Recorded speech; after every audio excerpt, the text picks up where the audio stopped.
Fala pessoal, tudo bem com vocês? Começa agora mais um vídeo, esse é a respeito de hipnose. Vocês podem perceber que até a minha voz mudou, o jeito que eu vou me comunicar provavelmente vai mudar, porque a hipnose é uma coisa fantástica, uma ferramenta que eu gosto muito, que é muito utilizada para diversas coisas, mas mais uma vez eu vou utilizar esse vídeo focado, tentando trazer de uma forma mais objetiva possível a questão da hipnose na comunicação do dia a dia, na comunicação persuasiva, na comunicação inconsciente. É importante citar o que significa hipnose. Eu vou ler essa parte porque eu acredito que está muito bem explicada, apesar de que o foco desse livro, que é um manual de hipnoterapia ericksoniana da Sophia Bauer, ele é muito mais terapêutico, mas vai conseguir abranger e dar início ao seu conhecimento do que é a hipnose. A hipnose é um estado alternativo de consciência ampliada, onde o sujeito permanece acordado todo o tempo, experimentando sensações, sentimentos, regressões, fenômenos hipnóticos em geral, talvez tendo imagens enquanto está nesse estado.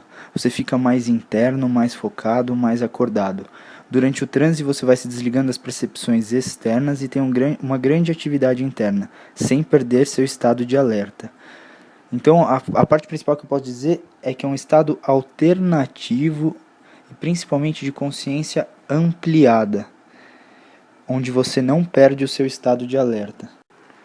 De que maneira a gente vai trabalhar com a hipnose nesse vídeo e no dia a dia e nos conhecimentos aplicados? A hipnose não vai ser... eu não vou ensiná-los, eu não vou dar ferramentas, não vou falar o que eu sei a respeito da hipnose que você coloca o sujeito num transe sonambúlico, num transe mais profundo. Eu vou ensinar de uma maneira mais ericksoniana de como a gente aplica essa questão da hipnose. Por exemplo, se eu falo para você que eu tinha um amigo que ele pode entrar em transe mais devagar, ou ele entra em transe um pouco mais rápido, e que quando eu conversava com ele, enquanto ele ouvia a minha voz, ele se sentia mais relaxado, mais tranquilo, e os pensamentos começavam a fluir, e de repente ele podia perceber a posição que o corpo dele estava, ele percebia a respiração dele, ele percebia uma série de coisas, os seus batimentos cardíacos, os sons à sua volta, e automaticamente, sem que ele se desse conta, ele se encontrava muito mais relaxado, muito mais tranquilo, muito mais aberto a receber uma série de informações novas. Assim como quando ele era uma criança. Assim quando ele estava aprendendo a ler. E aí vai. O que eu fiz agora foi uma mudança de tonalidade de voz, mudança de ritmo de voz, algo que a gente consegue trabalhar para que inicie um transe. Isso é que talvez você tenha vivenciado imaginando algumas coisas, sentindo algumas coisas, percebendo algumas coisas. Ele foi um estado de transe. Obviamente que foi um estado relacionado mais a um relaxamento, mas o que a gente vai fazer é a outra parte da hipnose. A parte da hipnose que a informação é passada de uma maneira subliminar e inconsciente, utilizando esses mesmos mecanismos do transe que foi aplicado nesse momento. Então, o fundamento principal, quando você fala da utilização dessa maneira, é você saber que tudo que é dito, a pessoa precisa representar isso mentalmente, e quando ela representa isso mentalmente, ela traz à tona tudo que ela vivenciou, tudo que ela aprendeu relacionado àquela palavra, por exemplo. Então, quando você fala para algum sujeito, cachorro, sujeito 1 você diz cachorro, pense num cachorro. E para o sujeito 2 você fala, também pense num cachorro. Cada um vai pensar num cachorro diferente, de uma maneira diferente, um tamanho diferente, talvez que ele teve, talvez que ele imaginou, porque ele vai trazer aquela experiência. Agora, quando você fala sossego, paz, tranquilidade, alegria, vontade, energia, mudando o tom de voz, mudando a maneira de ser dita, você também gera o que essas palavras significam naquele sujeito. Então, é através principalmente dessa maneira de ver as coisas, de que quando alguém fala alguma coisa, aquela palavra, aquela frase, a maneira como é dita, transmite para a pessoa uma coisa individualmente, e cria aquela sensação. Então vamos começar com algumas ferramentas de indução. Todas essas ferramentas são utilizadas, obviamente, de uma maneira diferente quando a pessoa precisa entrar em transe sonambúlico, em transe mais profundo, num transe médio, num transe leve, seja o que for. Então eu só vou ensinar a falar sobre essas ferramentas de uma maneira que você consiga utilizar de uma maneira prática. Mais uma vez. Uma das maneiras de fazer a sugestionabilidade, de passar uma informação, é fazer com que a pessoa repita a palavra sim. Ah, então você gostou do apartamento? Sim. Gostou da vista? Sim. Você gosta da localização? Sim. Então a pessoa fica mais propensa, tem maior probabilidade de falar novamente mais um sim. Por exemplo, então vamos fechar um contrato, então podemos sentar para negociar e assim por diante. Isso pode ser utilizado, eu estou com foco na venda, mas pode ser utilizado em qualquer comunicação que você queira persuadir alguém. Uma ferramenta muito bacana é a repetição. Quando você fala a mesma coisa muitas vezes, aquilo acaba entrando na mente da pessoa. Então você fala, nossa, esse armário é muito bom. Aí você volta a falar da família, fala da casa, fala, então, como eu estava te falando, aquele armário é o melhor armário que tem, é muito bom. E você tenta, passa o tempo, lembra que eu estava te falando, aquele armário, o melhor armário, ele é muito bom mesmo. Então isso é um exemplo bem simples, básico, mas é o fato de repetir. Obviamente, por exemplo, eu não vou citar a parte de transe o tempo todo, de como é utilizado isso para transe, mas se eu falar 10 vezes para você que você está ficando bem relaxado, mais e mais relaxado, totalmente relaxado, eu estou repetindo e eu estou utilizando a ferramenta voz, a ferramenta não gestual, para atingir o meu objetivo, que é o relaxamento. Então a repetição causa uma absorção muito maior, uma persuasão muito maior. Outra ferramenta importantíssima é a negação. O que é a negação? Toda frase que vem antes acompanhada de um não. Então não imagine um cachorro, não imagine uma bola, não pense na sua vida e o quanto ela pode ser plena. Você não consegue, porque você representa tudo que eu falo, tudo que você ouve com atenção focada, você está representando aquilo.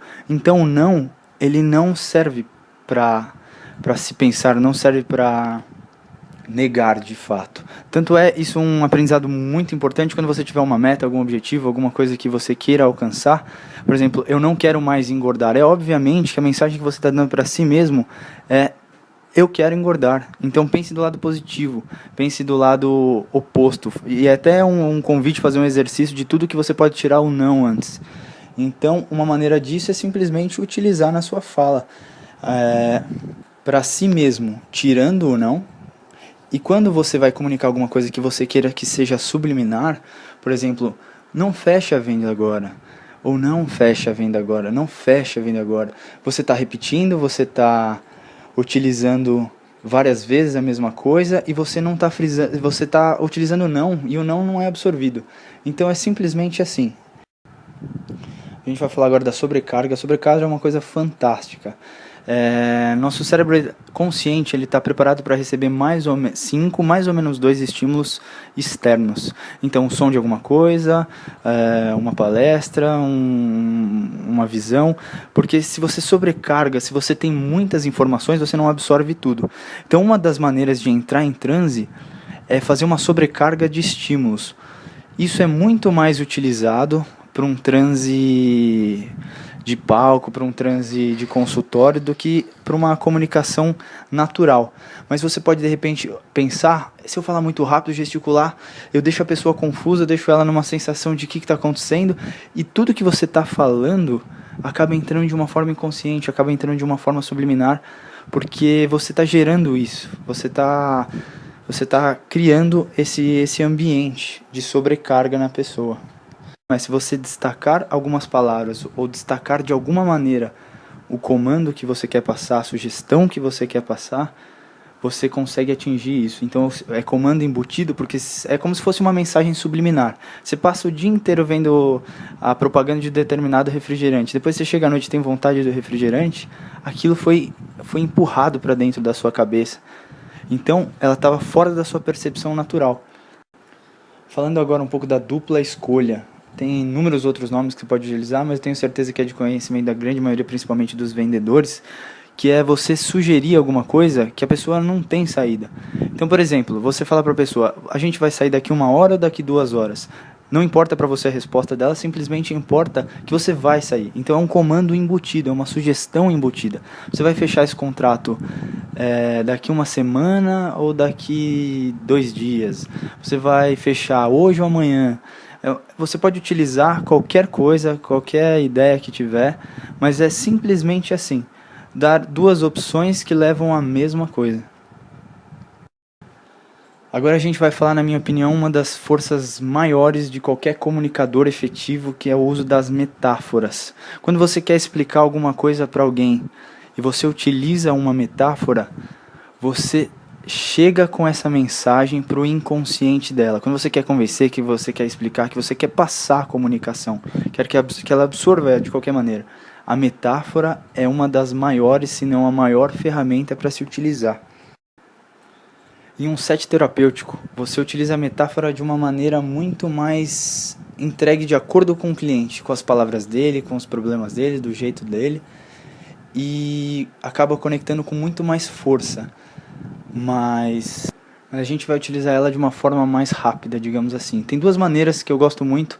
A primeira delas seria simplesmente mudar de uma forma sutil aquela mensagem que você quer passar. Vamos supor que eu quero passar para vocês, que eu quero que vocês divirtam-se com os vídeos. Essa é a mensagem. Então eu posso simplesmente falar que eu tenho vários amigos que assistem umas palestras fantásticas, onde a pessoa fala coisas novas, coisas diferentes, coisas que agregam, que elas acabam gostando muito, se divertindo muito, e eu passei por essa experiência, eles me contaram, eu fiquei super feliz. O que eu utilizei? Eu utilizei elementos paralelos para passar a mesma mensagem.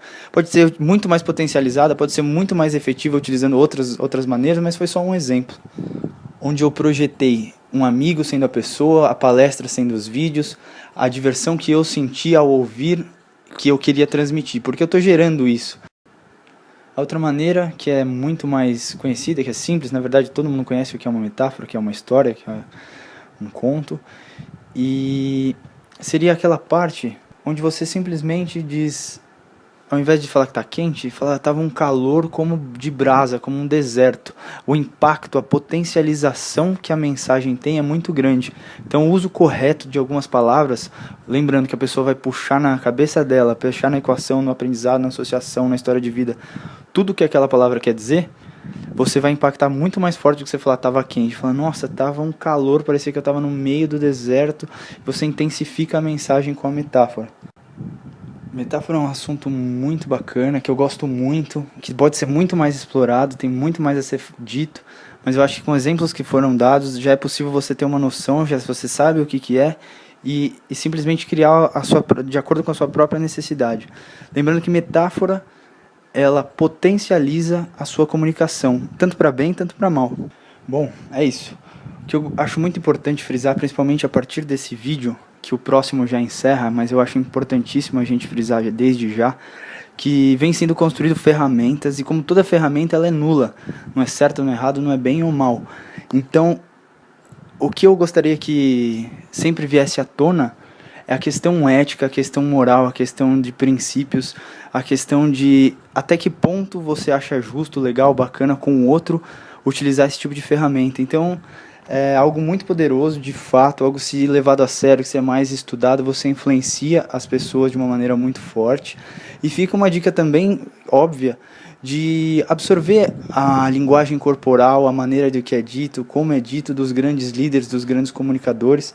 Então, sem encerrar ainda, mas a comunicação efetiva está muito relacionada a tudo isso que foi dito, e tem muito mais coisa, muito mais ferramenta na própria PNL, na própria hipnose. São inúmeras as coisas que podem ser utilizadas com essas ferramentas. Então, muito obrigado de coração. Quero desejar a todos muita luz, muitas vitórias.